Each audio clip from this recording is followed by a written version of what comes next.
Verses 1 to 3.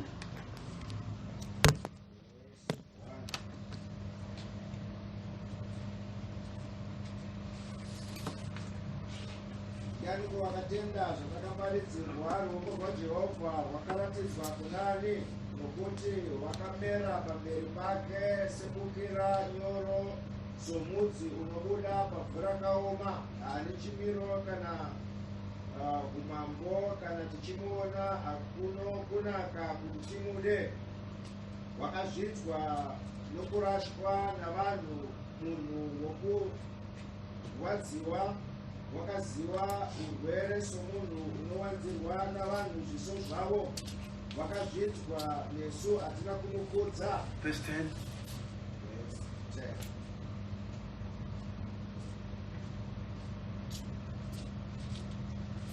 Asi kwaiva kuda kwaJehovha kuti arwadziwe, wakamurwarisa. Kana mweya wake wauya nechipiriso chezviwi, uchaona zvibereko zvake, uchawedzera mazuva ake. Zvinodikanwa naJehovha zvinofambiswa zvakanaka noruoko rwake. Zvaropafadza shoko ravo. Tigaradi pasi. Takutenda Mwari nekuverenga shoko raMwari. Kwatiri ndiwo upenyu, kwatiri ndicho chiedza, kwatiri ndiko kukwaniriswa. Kunze kweshoko raMwari hakuna chingava chinhu kwatiri. Kurarama kwedu hakureve chinhu kana zvisati zviri shoko raMwari. Takaona muzvitatu pamusoro pepfungwa yekuti ndiani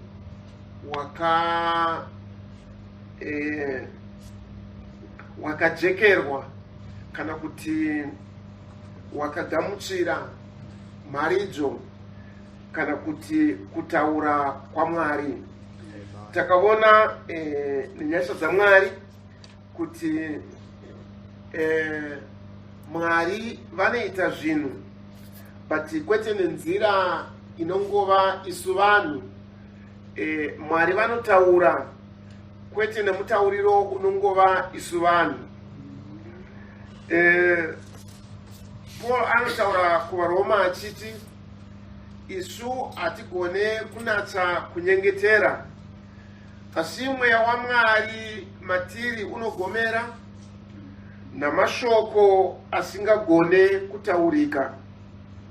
Kureva kuti muvhokabhurari yedu kana kuti mashoko maretera edu hamuna makwanisire ekutaura kana ekunamata zvinozadza mukombe wekurumbidzwa kwaMwari. Nokuda kwaizvozvo tinoramba tichiuya pamberi paMwari, tinoramba tichinamata. Profita wakadzidzisa achidaro kuti tingaparidza zvakanyanyisa, tingaimba zvakanyanyisa, asi hazvigone kuti tinamate zvakanyanyisa. Saka kana tauya pamberi paMwari tinoshuvira uye tinoda kuti tipangidze nokuonesa kuna Mwari chiri chishuvo cheupenyu hwedu, zvisingagone kutaurika namashoko. Kureva kuti hatiuyi tinyerere pamberi paMwari. Tinotaura kuperera kwedu kwose, tinonamata nemwoyo yedu yose.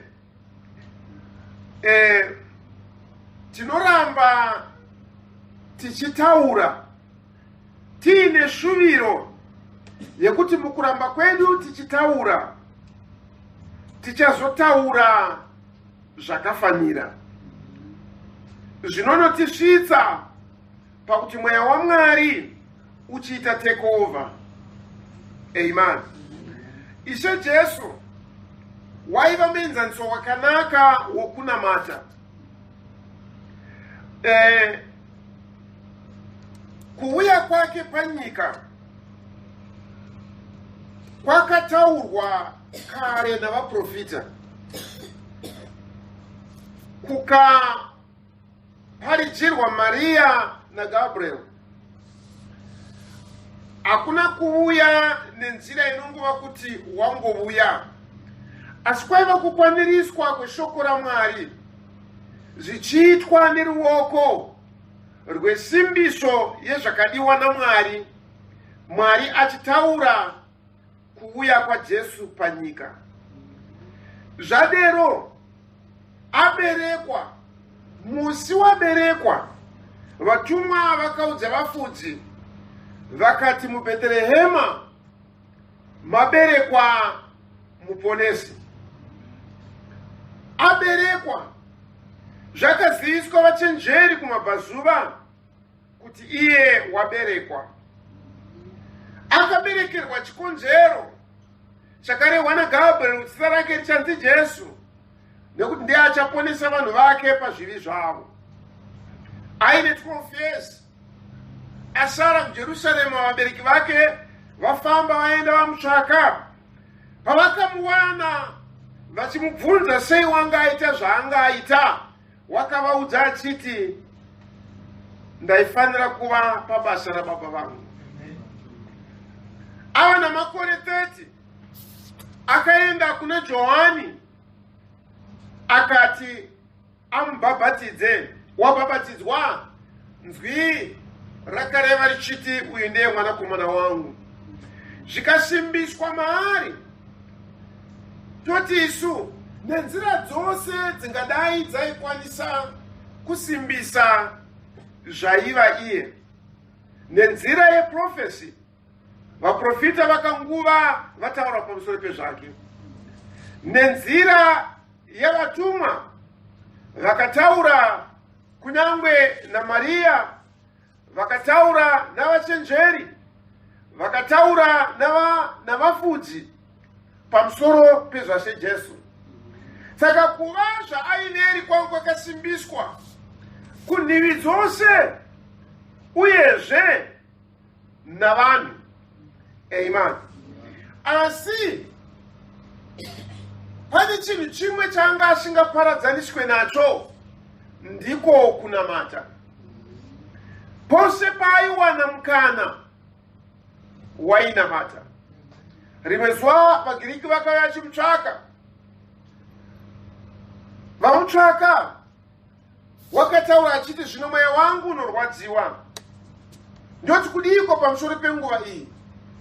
Kwai akasimudza meso ake akati, Baba, kudzai zita renyu. Zvikashandurwa kubva kumusoro kuti ndakarikudza ndicharikudzazve. Rimwe zuva akatarira vadzidzi vake akaona magamuchiro anga vaita shoko raMwari, uyezve nekurambwa kwaitwa shoko iri navamwe vose. Kwai wakafara pamweya wake, akatanga kunamata, akati, Baba, ndinokutendai kuti zvinhu izvi makazarura vacheche vanoda kudzidza. Amen. Yaiva nzira yake hama yokunamata. Akati aita mashura nezviratidzo, vanhu vadya vaguta vari mhiri kuya kwegungwa. Akarayira vadzidzi vake akati, fanoendai tiyambuke mhiri. Kwai akasara achiendesa vanhu, akakwira mugomo kundonamata. Iye ademonstrata, iye aratidza, iye aonesa simba roumwari hwaMwari nezvaanga achiita. Pakupedzisira ari muGetsemani akakumbira vamwe akati, uyai munamatewo neni. Amen. Sekera rugwaro rwoti, he was a man of sorrows. Waiva munhu wokurwadziwa, asi pane chinhu chimwe chaaigona kuita, wainamata. Amen. Amen. I want to believe ndo zvatawira pano. Amen. Amen. Kana tikaimba nziyo ama tiri kungotsvaka kusimudzwa kwemweya yedu, tikwanise kundopinda muchikero nomuchiyero chakafanira chekunamata. Amen.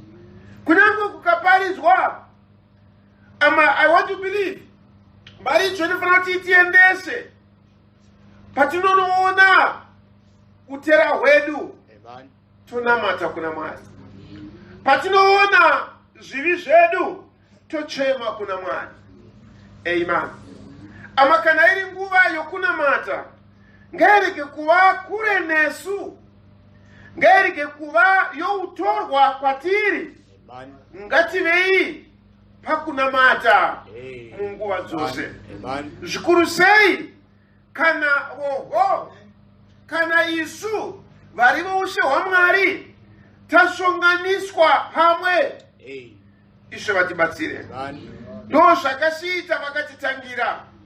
Amen. Kwai rimwe zuva vapostora vakarovwa vakadziviswa nyaya yokuparidzawo, vakaenda kunovo kwavo, vakarondedzera nyaya yakanga yaitwa.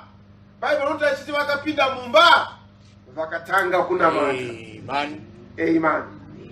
Sekera muprofita Isaya uchiti, ndianiko wakagamuchira zvitakaparidzirwa? Chii chakaparidzwa kwatiri? Isaya unorondedzera nokuredza Kristu Jesu semunhu wokurwadziwa, semunhu wokutambudzika, semunhu wokurashwa navanhu, iye wakaunzirwa madambudziko pamusoro poupenyu hwake. Asi chinofadza ndeichi, verse 10 inoti, nokuti zvakafadza Mwari kuti atambudzike nomutambudzikiro waakaita. Nokuti ndiMwari vakanga vachitaura, ndiMwari vakanga vachireva zviri kuda kwavo kwaari. Paaitambudzwa, paairwadziwa, wakanga asingatsvaki, wakanga asingashuviri zviri iye, but waihwisisa kuti sei wapinda nomaari kupinda namo, sei arwadziwa nomurwadzirwo waari kuitwa. Saka izvo zvaimupa kuti aite chimwe chinhu. Hebrews chapter 5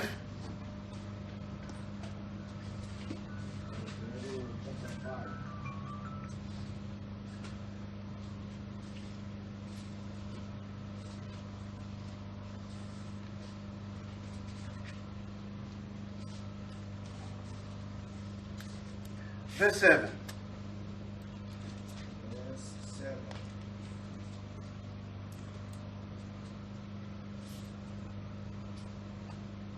Iye pamazuva enyama yake wakauya kuna iye wakanga achigona kumurwira parufu neminyengetero nemikumbiro, achichema nokuchema kukuru nemisodzi. Akanzwika nokuda kwokutya kwake Mwari, kunyange aiva mwanakomana wakadzidza kuteerera nezvaakatambudzika. Akati akwaniswa akazova muwambi wokuponeswa kusingaperi kuna vose vanomuteerera. Akanzi naMwari muprofita mukuru unorudzi Melkizedeki. Amen. Now, rugwaro pano runotaura pamusoro paJesu nezvose zvaaiveri. Haana kutora kuti umwana kana kuti kuenzanzwa kwake naMwari chaifanira kuva chinhu chinobatisiswa naye. Asi kuti wakanamata, akachema nemisodzi nemikumbiro kuna iye waigona kumurwira. Amen. Now, Ishe haana kunamatira kuti arwirwe, kuti asapinda pakufa. Nokuti munguva yose kushumira kwake wainongedzera kurufu rwake. Amen. But akachema kuna iye waigona kumurwira pasimba rorufu. Nokuti akati atora rumborera urwu rworufu akamutswa. Paakamutswa ndo paakaitwa perfected, ndo paakakwaniriswa kuti akwanise zvino kuva muprofita kwatiri isu. Saka akanga asingatsvakiri rwake, aitsvakira rwedu kuti tigamuchirike pamberi paMwari. Nemhaka yei? Nemhaka yekuti akakwanisa kuzvinzwisisa nekuzvigamuchira kuti sei waipfuura nemaipfuura namo. Nokuti yakanguva iri njira yaMwari yokuite zvinhu kujeka kwazvo, asi kuti zvinhu izvo zvive chiratidzo kuna ivo vakatemerwa vakwanise kuona kuti Mwari ari kurevei. Ishe vatibatsire. Amen. Saka isu ezvisho kunyangwe Mozisi akapiwa esaini, zvikanzi seri kwesaini kune inzwi. Isu pano tovuya nezvatingapfuura nomukati mazvo, totora zuva ranhasi zvatapfuura nomukati mazvo, kunaka kwazvo, ukuru hwazvo, ama hunotipa sezvakaita Simon Peter zuva riya, anzi kanda rutava ukakakanda akabata hove zhinji, akawira pamberi pashe akati, Ishe ndiri mutadzi. Akapiwa chiratidzo, but akaziva zvazvinoreva, akaona chimiro chake neupenyu hwake zvikamupa kunamata. Ama that's why tinoshuvirwa neshoko raMwari kuti tiendeswe. Azvirevi chinhu hama kuuya muno tobva tisina kunamatavo isu timene, zvinotibatanidzavo naMwari. Amen. Atina kuuya kuzonamatirwa, tauya kuzonamatirawo. Amen. Can you see? Iwe usatsvaka kungoti unamatirwe, namatira vamwe. Amen. Iwe hauna chiri kukutambudza, hauna chiri kukunetsa, asi hama aripo ari pakurwadziwa, aripo ari pakunetseka, aripo ari pakutambura. Iyeyo munamatire. Amen. Izvozvo hazvizotipi kuti tive pano toti ngatinamatei powanikwa ari kushayiwa chokunamatira. Ndizvodi? Poshayika ari kuchema nokuti Ishe Jesu oyi wakachema nemisodzi nemikumbiro, kwete nokuda kwerwake asi nokuda kwehama dzake. Mukacherekedza chapter 17 yaSt John, Ishe wakataura nomunamato mukurusa une udzamu pamusoro kwete pake asi pamusoro peivavo vakanga vagamuchira shoko rake. Topa akatinyengeterera kunyange nesuwo, akati handisi kumbirira ava voga asi navo vose vachazouya kuna Mwari nenzira yeshoko richaparidzwa navanhu. Hama tiri pano nekuda kweshoko rakaparidzwa namadzibaba edu ePentecost. Malakai 4 notudza kudaro kuti mwoyo yedu iri kudzoserwa kukutenda ikoko. Amen. Saka zvino tinorisponda sei kana kuti shoko raMwari tizive chinhu ichi hama futi kuti shoko raMwari kuita kwaMwari, kutaura kwaMwari. Asi Mwari une mutauriro waanotaura nawo, kuda usina kunyanya kujeka, usina kunyanya kutsanangurika, asi Mwari anotsvaka vanhu vanotsvaka nzwiriseri kwechiratidzo. Rimwe zuva muprofita ari musango kunze kondoidza, maybe around 5 mangwanani, kwakange kuine mhute, kwakange kuina makore zvokuti kunyange dai zuva raibuda raisavheneka nokuda kwamakore. Saka muprofita unoti akati achifamba akaona pamberi pake miraraungu kana marainbow matatu akabatana. Saka remember, zuva ranga risina kubuda, muraraungu kana rainbow, mavara kana kuti makalazi anooneka aya macolors aya anobva pamvura yavhenekwa nezuva. Mvura kana ichinaya, zuva rovheneka, ndo panobuda murara wonguuya. But apa pasina mvura iri kunaya. Kana dai yainaya, pasina zuva riri kuvheneka. Saka zvakaattracta muprofita. Brother Veremu akatanga kufamba achienda kumurara wombu iwoyo. Anoti ndikafamba ndikasvika pandakanzwa kuti handifaniri kuva machipfuurira mberi. Akatarira murara wombu iwoyo, unoti wakabvisa nguwani yake, akati, Ishe, munoda kuti muranda wenyu azivei? Nokuti akanga aona this sign.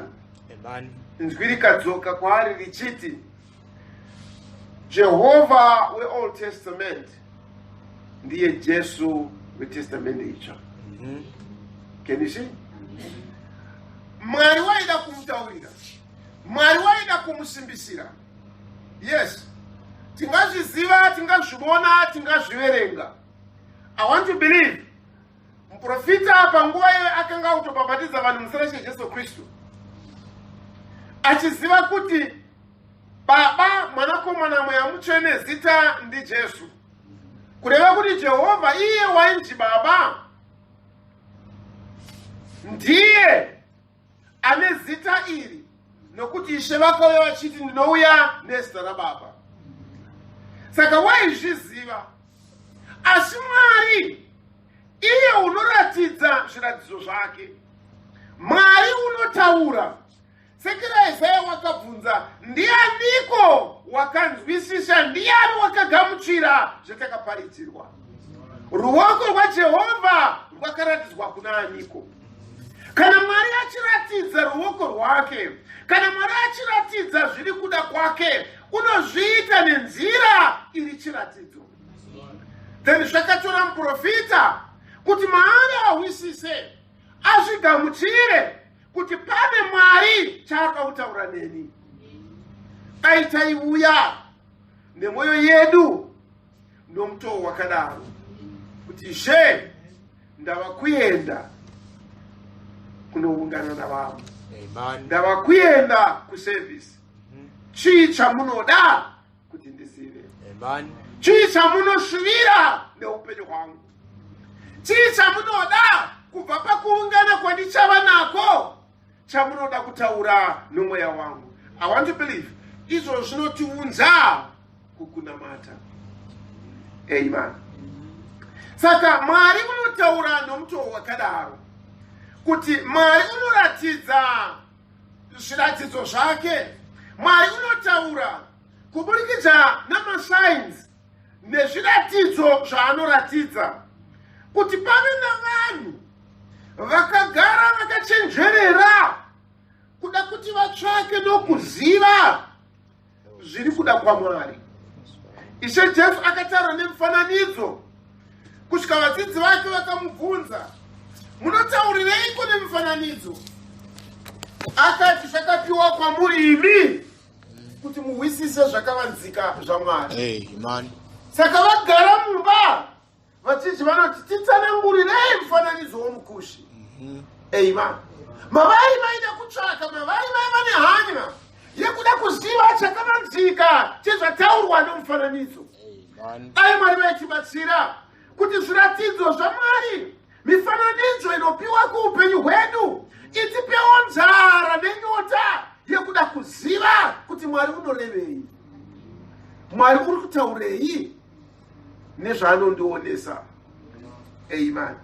Nokuti hamba kunyangwe shoko raMwari kana kunyangwe rikaparidzwa, ama zvinongotora kuzarurirwa kuti tikwanise kubata Mwari zvaari kutaura. Amen. I think bhuku yavakorinde inotiudza kudaro. Vakorinde kutanga chapter 2 verse 12 verse 18.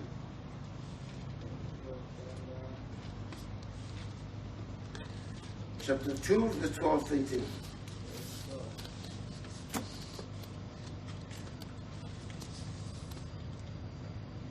Zvino isu hatina kugamuchira mweya wenyika asi mweya unobva kuna Mwari kuti tizive izvo zvatakambopiwa hedu naMwari. Izvo zvatinotaurawo tisingatauri namashoko atinodzidziswa nouchenjeri hwomunhu asi anodzidziswa nomweya, tichidudzira zvinhu zvomweya kuvanhu vomweya. Zvino munhu sezvaakaberekwa haagamuchiri zvinhu zvomweya waMwari, nokuti upenzi kwaari haazvinzwisisi, nokuti zvinonzwisiswa nomweya. Asi uri mweya unonzwisisa zvose, asi amene haanzwisiswi nomunhu, nokuti ndianiko wakaziva murangariro waShe kuti amudzidzise? Asi isu tine murangariro waKristu. Amen. Now, zvinhu zviri zvaMwari kana kuti inzwi raMwari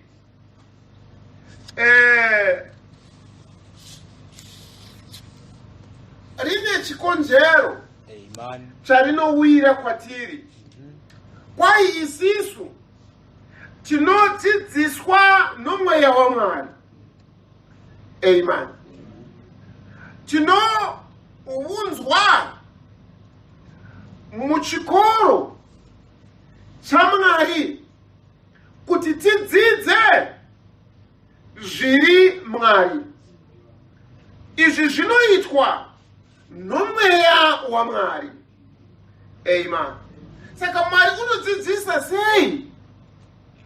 Mwari kubva pakutanga wakanguva achipfuudza vanhu vake nemune zvinhu zviri zviratidzo kuti ivo vatsvake nzwiri riseri kwezviratidzo.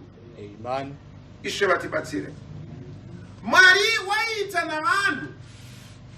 Mwari waibata nekutaura navanhu sekutaura kunoita shoko raMwari, kuti Mwari wakataura kumadzibaba edu nemitoo mizhinji.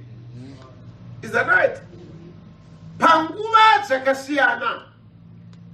Kune nzira Mwari aibata nayo yaifana kuisa vanhu pakuti vatsvake Mwari. Amen. Mwari abate nesu nenzira yokuti unongokanda zvinhu zvese zvingori pachena. Sekera vadzidzi vakazotora Ishe padiri vakatidzidzisei, titsanangurirei, tipei udzamu wezvamanga muchitaura. Amen. Vazhinji vakati garai pano nekuti zvakapiwa kwamuri kuti muzvinzwisise. Saka isi tinodzidziswa nomweya waMwari. Pane zvavanotipfuudza nomukati mazvo, tikava conscious, tikakwanisa kundobata. Nokuti kuna Isaya ari kuti munhu uyu munhu wokurwadziwa. Vanhu vakamuvanzira zviso zvavo, vakaita somunhu wakarambuka naMwari unomanikidzwa. Isu hatina kumufarira sebukira nyoro panyika yakaoma, ndio zvakava upenyu hwake. Asi verse 10 woti zvakafadza Mwari kuti apfuure neimo. Chii chaidiwa naMwari pakutambudzika kwose nekurwadziwa kwose kwakaita Ishe Jesu Kristu? Pane zvazvaidudzira kwatiri. Andi munoona? Pane zvazvaireva kwatiri. Pane zvazvaireva mutadzi apa akaona munhu wokurwadziwa ari pamushinjikwa. Hapana shoko raakaparidza Jesu paya, hapana tsanangudzo dzaakaita dzeshoko raMwari. Pati murume uya achiona that sign, achiona zvinopfuura nomuupenyu hwaiye wanga akararwa naye, pane zvaakaona zvakamupa kuti anamate, zvakamupa kuti atendeuke, zvakamupa kuti atsvake nyasha dzaMwari. Ama ndokubata kunoita Mwari neupenyu hwedu. Tinodzidziswa nomweya waMwari zviri udzamu hwekuda kwaMwari mukati muupenyu hwedu. Ama kwatiri kunamata Mwari akusi kungoporeswa apa nekupiwa chokudya apa nekuitirwa chinhu apo. Ama kunyange Mwari akandipa chokudya nhasi, pane zvaanoreva kwandiri muudzamu hwomweya wake. Amen. Ndio chikonzero kurenja akavapa chingwa. Mangwana acho vachimutsvaka akati aiwa, haisi nyaya yechingwa iya, inokwanisa kukuraramisai. Ini ndini chingwa cheupenyu.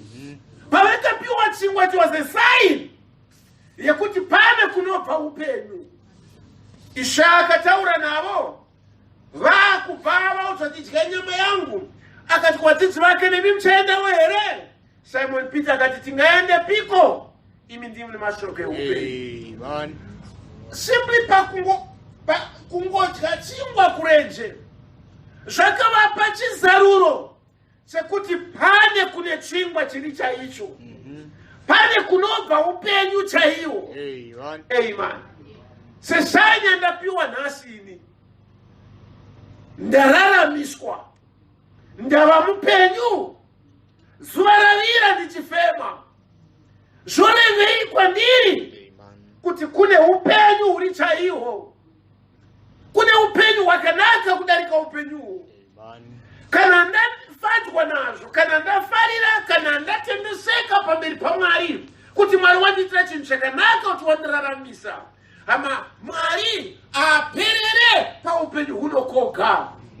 Pane zvaanoreva munharaunda dzomweya kuti ndinofanira kurarama.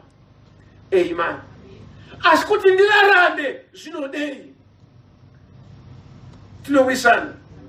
If you have enjoyed zuva ranhasi ukararama uri mupenyu, kana wararama nhasi ukava mupenyu, zvinorevei kwauri?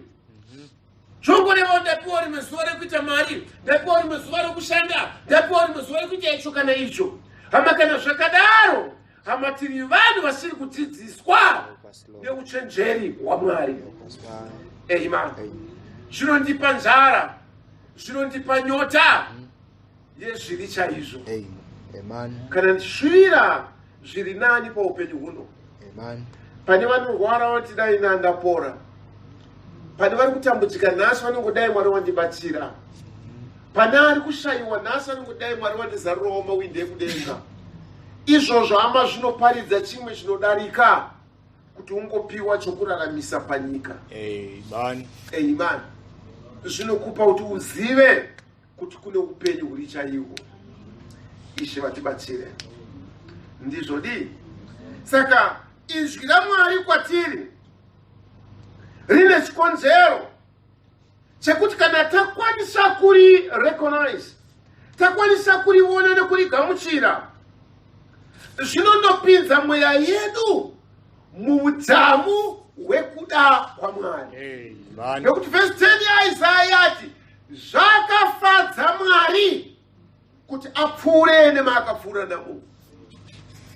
Kana iye abvuma, kana iye wajekerwa nazvo kuti ndinofanira kupfuura nomunhu, kwai kana iye ozounza chipiriso chogamuchirwa kuna Mwari, hama just imagine thousands, millions mangani zuva iroro vachauya pamberi pake nokuda kweropa rakadeuka paKalvari.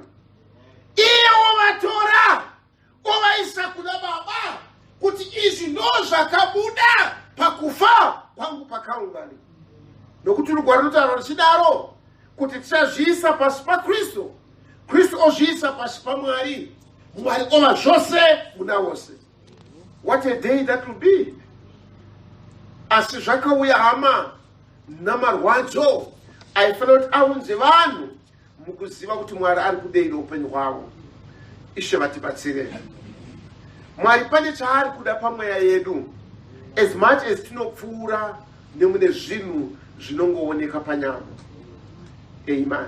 Kwai zvatinopfuudzwa nemukati mazvo zvinodiwa naMwari hazvina kutongopinda muzheve dzavanhu kana mumwoyo yavanhu, zvaakatichengetera isu. Amen. Asi ndwisai chinhu ichi, haizviita surprise kwauri kuti uzongokarikongoti inga ndatopindawo mudenga. Nyaya yokundova nashe inyaya iri chokwadi muupenyu hwako zuva rimwe nerimwe. Amen. Towisana. Uchafunga kuti ichatafanga surprise birthday yekuti uchangokarika utoshamisika kuti ndatooma mudenga wani. Hazvina kudaro. Ndizvodi? Amen. Shevatibatsire. Kune vanhu vakanga vachienda kunyika yechipikirwa. But vaingotungamirirwa nezvinhu zvaingoitikawo ipapo. Vachienda kunyika yechipikirwa vakasvika pagungwa. Vasvika pagungwa vakatanga kukomborera. Sei taunzwa panapa, takurayirwa panapa, panapa ndota hondo yaFarao yakuya tauparadzwa. Musa akati aiwa kani, vengi venyu vamunoona ava mangwana chaiye munemusamaoni. Tobva gungwa rapamuka vachibva vayambuka Ijipita ichibva ida kutevera ichibva yafushirwa. Vakumiri vakatenda Mwari vakaimba vakaprofita. Bhaibheri rachiti vakatenda Mwari vakatendawo Mozisi. Nemhaka yei? Nemhaka yezvinhu zvavo zvangoitikawo ipapo. Zvokuti vanga vayambuka nesimba rechiratidzo. But vakati vasvika paMara mvura ichivava vakatanga kukomborera futi.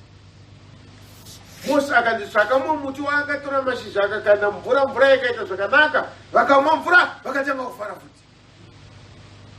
Ani munoona? Mvura yapera munzira. Vokomborera, mvura yabva padombo votanga kufara. Mose vaenda mugomo kunopiwa shoko raMwari, vosara vachiupa zvimhuru zvavo, Mose wodzoka voti saka tatendeuka. Vanga vari vanhu vaingorarama nezviitiko zvemuzuva rimwe nerimwe.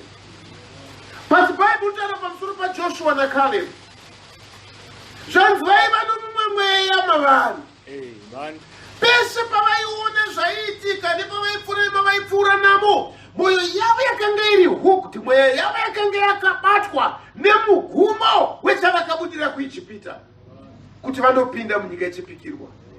Hama nhasi uno kuna vanhu vakadaro, vane mwoyo yavo yakabatwa nechavakadanirwa, vane mwoyo inoitwa inspired neshoko rakavadana. Hama takadanirwa kukubvutwa, takadanirwa kundova nashe. Whatever zvingapfuura nemuupenyu hwedu hama, izvozvo handizvo zviri mugumo wekurarama kwedu. VaIjipita pavakatevera pagungwa dzvuku, Joshua naKaleb vaivapo. Mvura payakavava paMara, Joshua naKaleb vanga varipo. Pane zvese zvaiitika, Joshua naKaleb vanga varipo. But pane chinhu wanje chakabata mweya yavo, vanga vasingatsauswi pane chavakabudira Ijipita nokuda kwezviitiko zvomunzira. But rather zvaitovapa simba rekupupurira zvokwadi yaMwari. Ndianiko wakagamuchira zvatakaparidzirwa? Hama takaparidzirwa nyaya yokunosongana naShe. Takaparidzirwa nyaya yekuti tisanopinda in the rapture. Ndiani wakagamuchira izvozvo? Ruoko rwaJehovha rwarurwa kunaaniko kuti aise upenyu hwake, aise mwoyo wake, aise nzira dzake pamugumo wekuuya kwaShe achititora mukubvutwa. Hatizopindi nesurprise, tinopinda nokuziva. Nokuti Ishe wakataura Simon Peter akati nyama neropa zvina kukudza zvinhu izvi, asi Baba wangu ari kudenga. Paruware urwu rwekuti wazarurirwa, paruware urwu rwekuti Mwari vauya kwauri vakakufunhurira chivabarirwa chokuda kwavo pamusoro pako, paruware irworwo ndio panichavaka kereke yangu. Iyoyo kereke iyoyo mashuva yaDhesa anga ikuni. Saka it should not be a surprise. Haisi nyaya yekungoti pamwe zvichazongoitikawo musi iwoyo. Inyaya ye-that assurance. Saka Bhaibheri richiti takapiwa mweya mutsvene as a deposit. Deposit means an assurance. Deposit means ndiri kudzoka kuzopedzisa. Deposit means chinhu chindachida kunyange tisina makwanisiro ekuchibhadhara nhasi, but ndakuisa deposit yokuti ndochida ichi. Amen. Shivatibatsire. Amen. Ndiani wakagamuchira zvatakaparidzirwa? How are we responding? Tiri kuona shoko raMwari nenzira ipi? Mwari unotaura nesu nezvatinopfuura nomukati mazvo. Mwari unotaura nesu kunyange namadambudziko angawira mweya yedu kunyange upenyu hwedu. Ndochikonzero Joseph wekare hazvina kumunetsa vakoma vake vachimuvenga, hazvina kumubvisa kutenda paakapomerwa zvisiri izvo. Hazvina kutonodza mweya wake paakakandwa mujeri asina mhaka yaapara, nokuti Mwari wakanga ataura naye kuti iye waizova mubati, mutongi, murwiri nomuchengeti wehama dzake. Ishe vatibatsire. Ama ndiye Mwari wakatidana. Amen. Uneitei nesu. Vakorinde vechipiri. Let's just go to chapter 4, verse 17 and 18.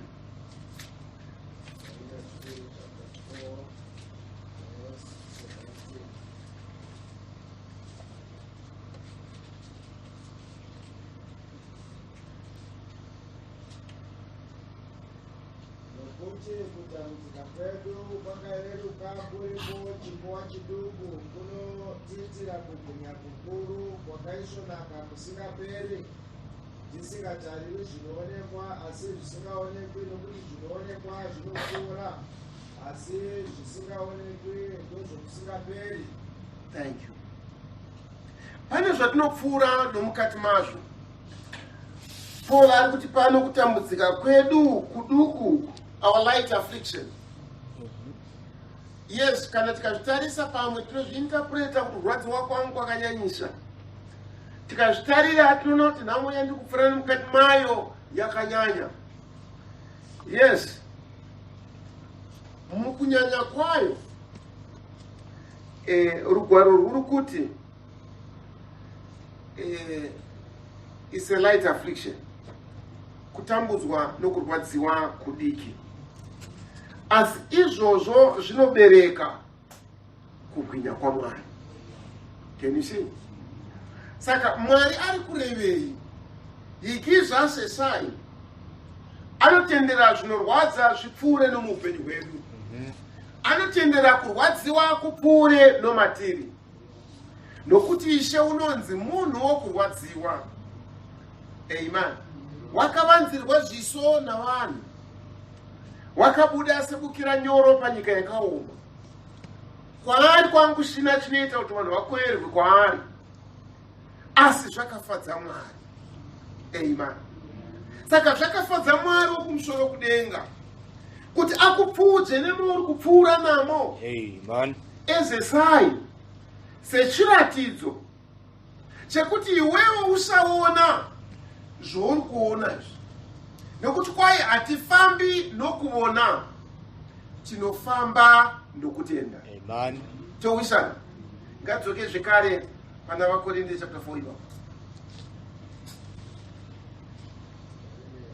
Verse 18.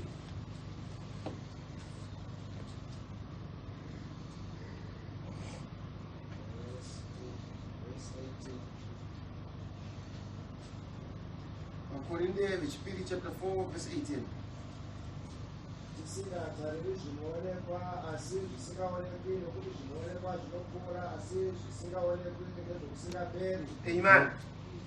Ama atipereri. Amen.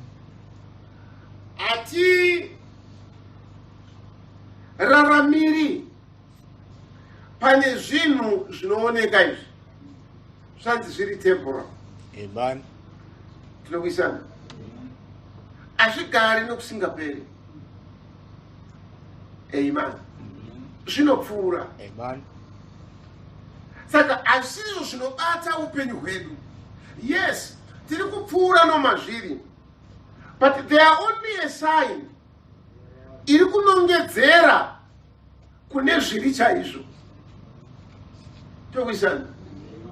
Kana iwe uri pakurwadziwa napakutambudzika, iwe unoshuviravo kuti zvinhu zvikunakire, asi chishuwa ichocho chekuti zvinhu zvikunakire hachiperere pakungova chishuwa chekuti zvinhu zvindinakire muupenyu huno.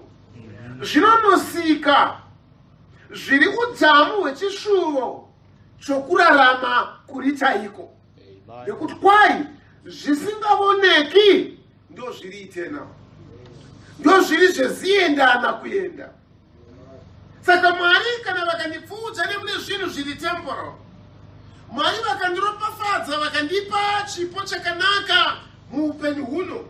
Zviri kunongedzera kuti kune chiri chaicho munguva inouya. Amen. Amen. Sheva tibatsire. Saka mukunaka kwazvo nomukurwadza kwazvo, Joseph haana kungotarira pane zvinhu zvinooneka, akapa mweya wake pane zvinhu zviri chaizvo. Amen. Saka wakakunda. Amen. Peter Utanga chapter 1 verse 10 and 11.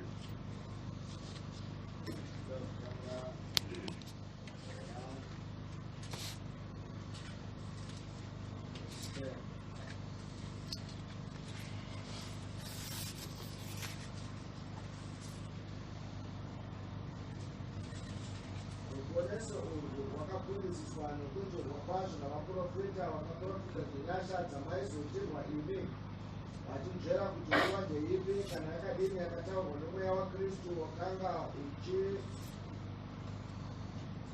wakanga uri mukati mavo, nguva yakapupura kare zvokutambudzika kwaKristu nokubwinya kunozotevera izvozvo, avo vakaratidzwa kuti vakanga vasingazvibatiri ivo asi imi pazvinhu izvo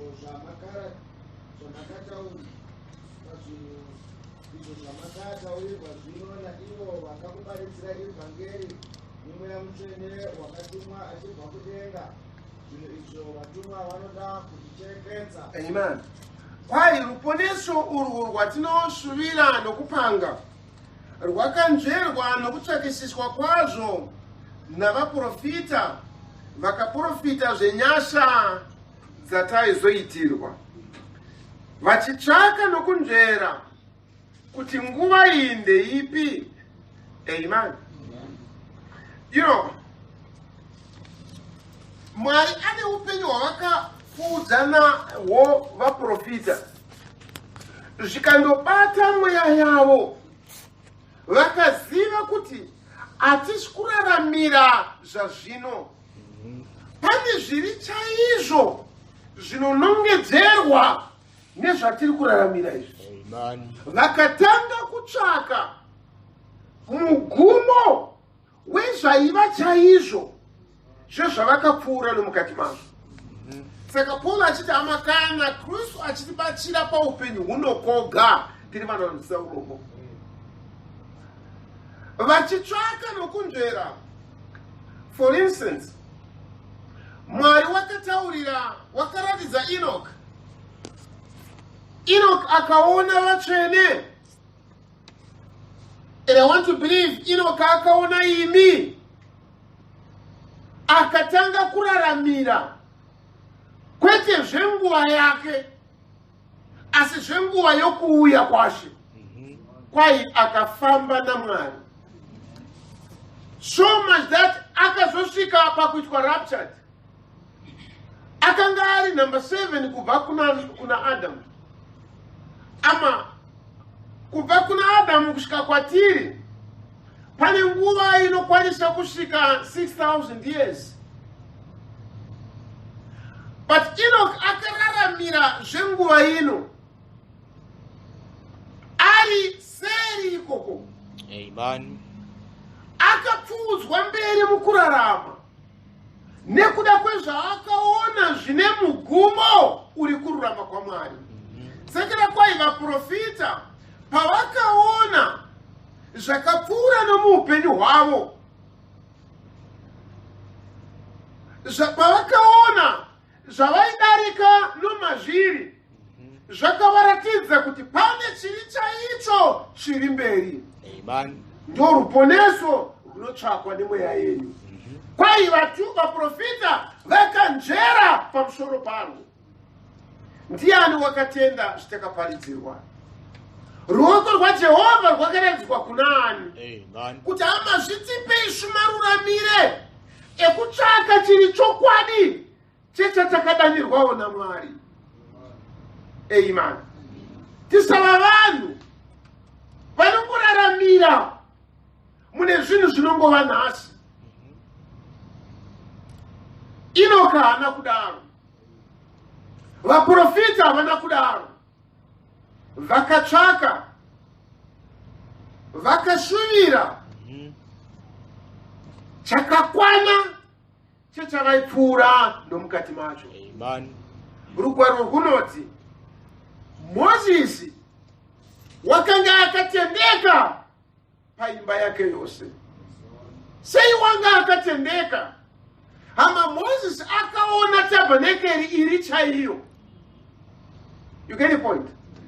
Kana Moses akaona tabernakeri iri chaiyo, anofanira kunge akaona ropa regwana riri chairo richipinzwa mutabernakeri iyo, richiwanira vanhu dzikinuro. Ndosvikonzo pakurarama kwake hazvinei pane zvaakaona. You remember Moses akaona zviratidzo 10 zvaakaratidza kuIjipita,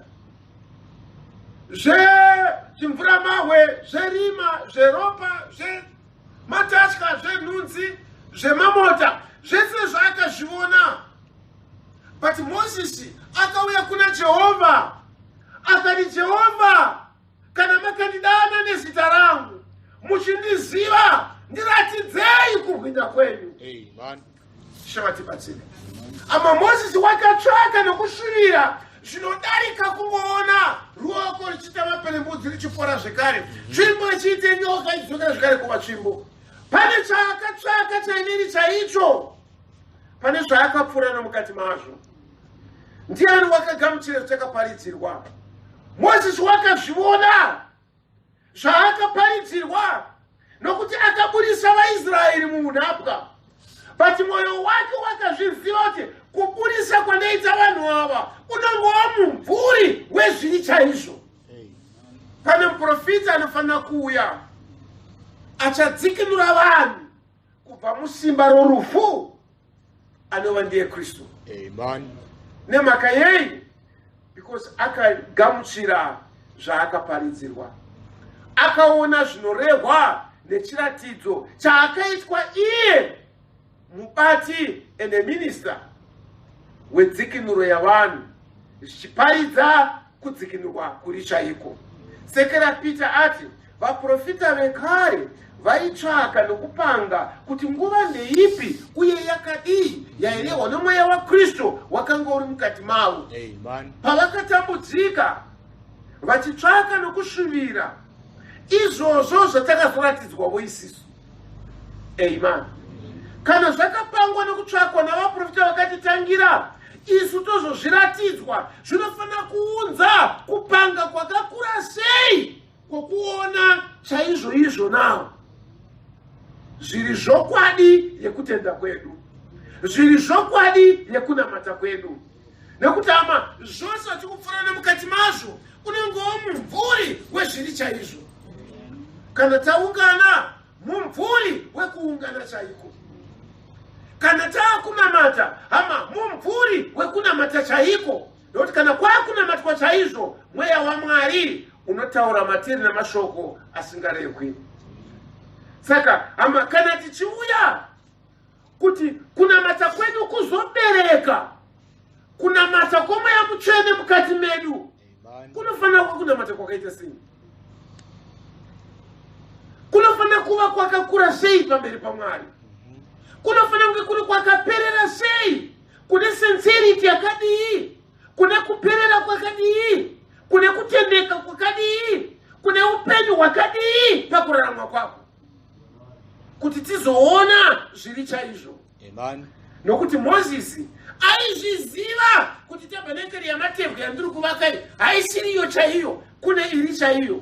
But akava wakatendeka pakuvaka tabhenekeri iyoyo, akava wakatendeka pakuita chimwe nechimwe Mwari chaakamuratidza.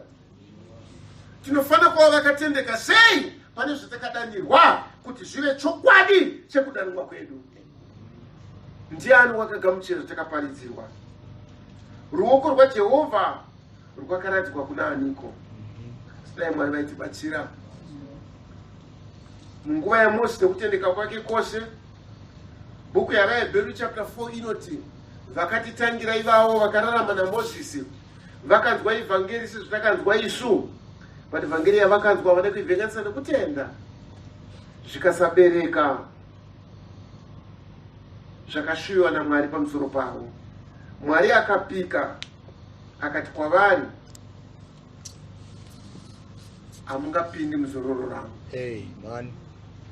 Mozisi nguva yakareba yapfuura ndobva ataura mashoko ekuti kana imi muchizonzwa inzwi raMwari musaomesa mwoyo yenyu sezvakaita avo kana kuchanzi nhasi. Amen. Tine mharidzo yanhasi. Saka ndiani kwakagamuchira izvo zvatakaparidzirwa nemharidzo yedu inonzi nhasi? Amen. Musaomesa mwoyo yenyu sezvakaita hama dzedu pakutanga, vasina kuraramira munzere weicho Mwari akanga achivadanira. Amen. Dai Mwari vatibatsire. Amen. Tidzoke kuna Vakorinto chipiri chapter 4 verse 18.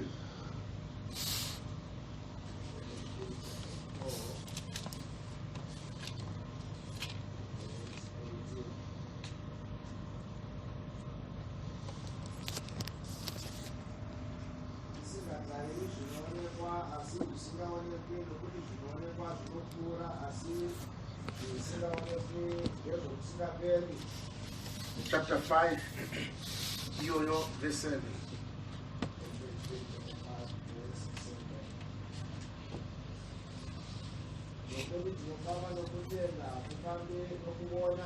Amen. Zvinooneka zvinopera, zviri temporal, asi zvisingaoneki ndo zvinogara. Zvino isu kana taakufamba hatiperere mune zvinooneka. Zvinooneka zviri kutinongedzera kune zvisingaoneki. Saka tochifamba zvino nekutenda. Amen. Kuti tione zvisingaoneki. Amen. Ndiani wakagamuchira zvatakaparidzirwa? Zvatakaparidzirwa hama zviri kutinongedzera kune zvisingaoneki. Ngative nehanya, tipangire, tishuvire izvozvo zviri zvechokwadi. Amen. Ngatidzokei pachapter 3 yavakorinto vechipiri vavo.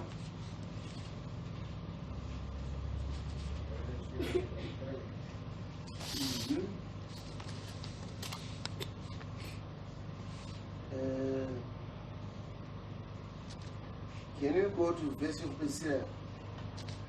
18?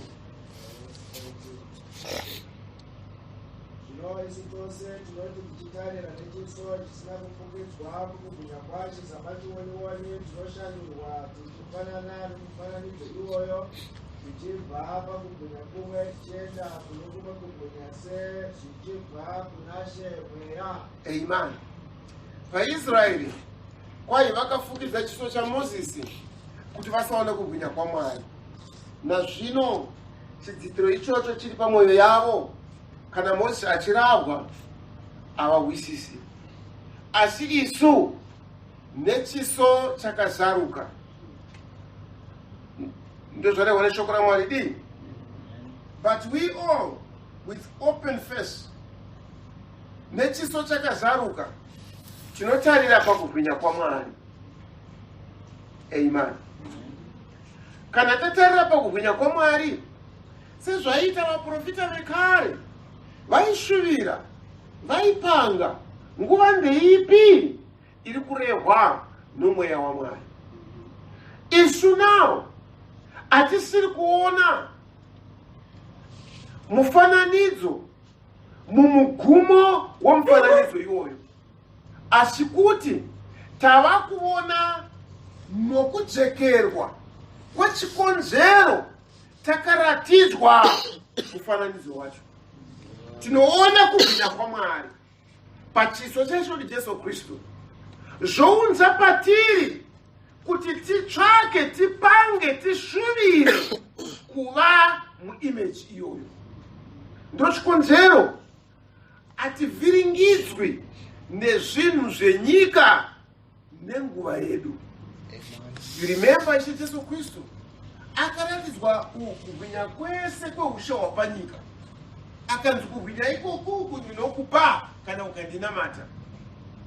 But Isha achitarira nyika iyoyo akanga asingaone kugwinya kwezuva iroro, aiona kugwinya kwaMwari kuchazova muchienda nakuenda. Saka isu kana takatarira pachiso chacho Jesu Kristu atiperere pane zvinongova nhasi, asi kuti tinotsvaka, tinopanga kuti tiumbwe muchimiro ichocho. Ndo zvinotipa hama kana taungana kuti tinamate. Amen. Ndo zvinotipa kuti tizvinyime zvokudya pane imwe nguva.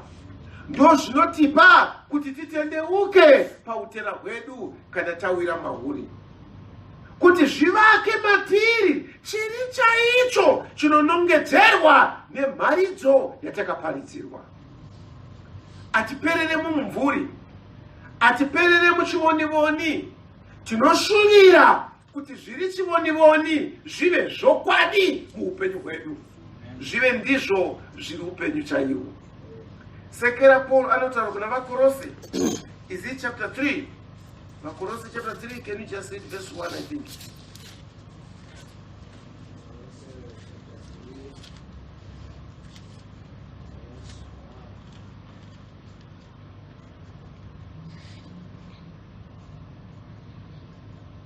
Naizvozvo kana makamuswa pamwe chete naKristu zvakai zviri kumusoro, uko kuna Kristu zviri kurudyi rwaMwari, rungai zviri kumusoro, musafunga zviri pasi.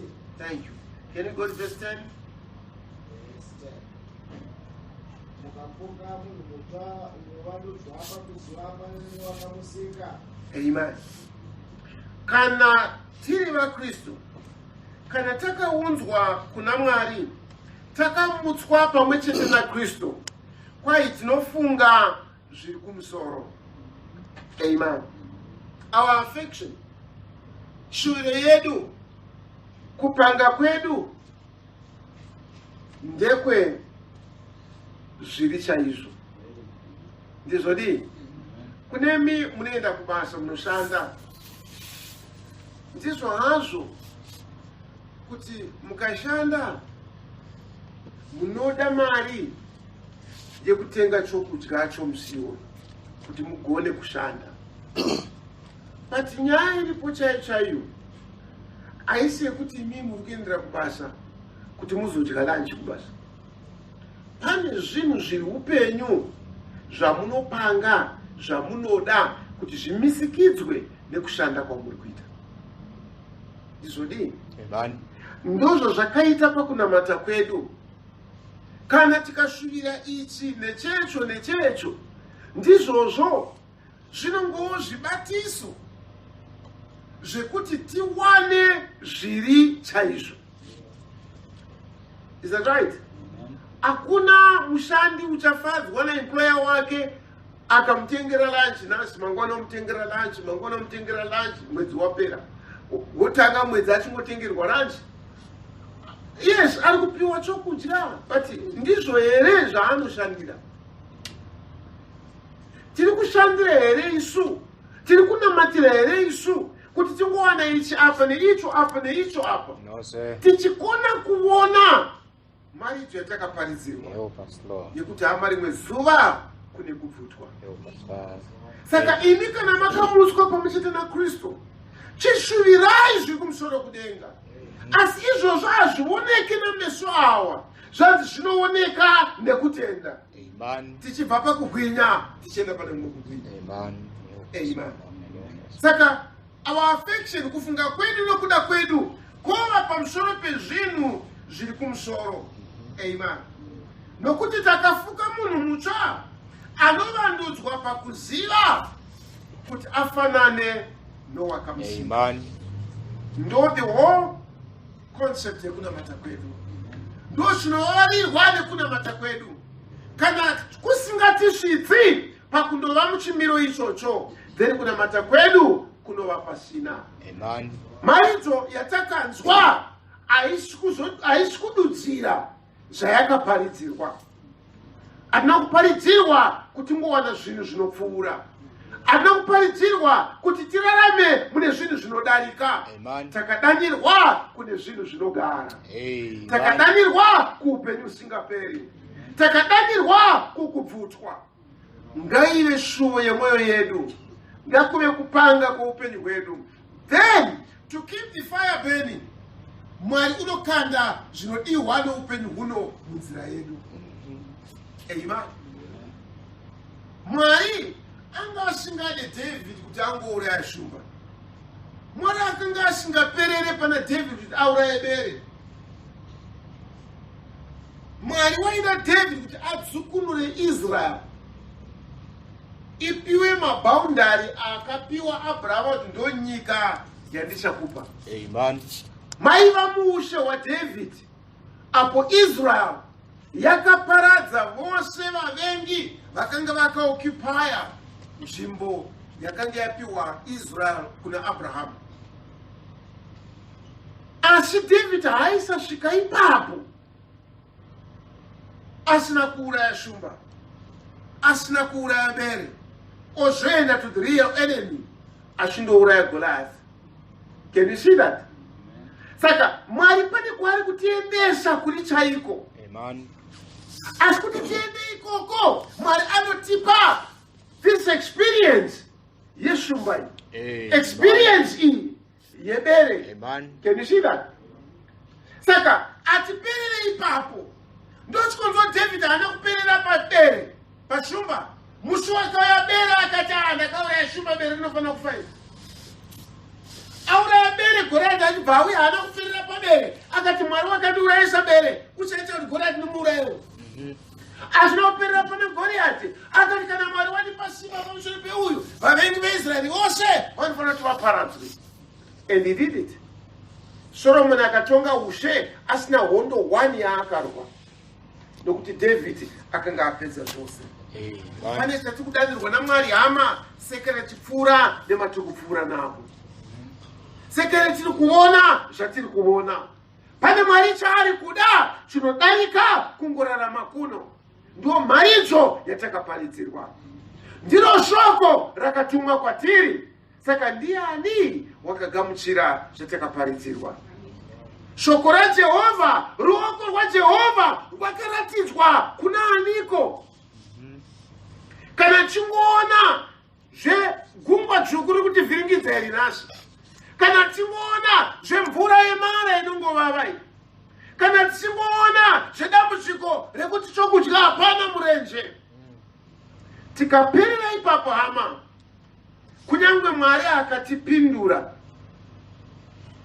minduro iyoyo inozongotiparadza. Mwari apindura Israel akavapa mana, waida kuti vazive kuti munhu ararame nechingwa koga asine shoko rubari muromo mwake. Amen. Basi ivo vakangoperera pamana, ikavaita kuti vamwewo vatadze, vachinononga mana, vachibuda kuzotsvaka mana musi weSabata. Vamwe vava vatadze, panzvimbo yekuunganidza 1 kg vounganidza 50 kg. Mangwana voona yakaita honye yese. Jesu ndobva ati, madzibaba enyu akadya mana murenje, but they are eternally dead. Vese vakafa. Vakaperera pane zvinhu zvaingova musi iwoyo. Amen. Ama maropafadzo ungadai uri kupfuura nemukati mavo. Madambudziko ungadai uri kurwisana nawo. Ama hausiriwo mugumo wekutenda kwako. Sure. Zvinhu zvinongova zvibetseredzi zvenyaya iri yechokwadi yawakadanirwa naMwari. Pane Mwari zvaari kuda neupenyu hwako. Pane Mwari zvaari kuda nemweya yedu. Pane Mwari pada kuti tisvike kana tikasvinudza meso edu tikagona kuona zviri zvomweya. Sekera Isaiah wakachema, ndiani wakagamuchira zvatakaparidzirwa? Ruoko rwaJehovha rwakaratidzwa kuna aniko? Amen. Rwakaratidzwa kune vacheche vanoda havo kudzidza. Rwakaratidzwa kuna ivavo vakanzwa inzwi raMwari muchimiro chekuzarurwa kwaro. Dai Mwari vakatibatsira, dai Mwari vakatibvira nyasha. Amen. Ishe vatibatsire. Amen.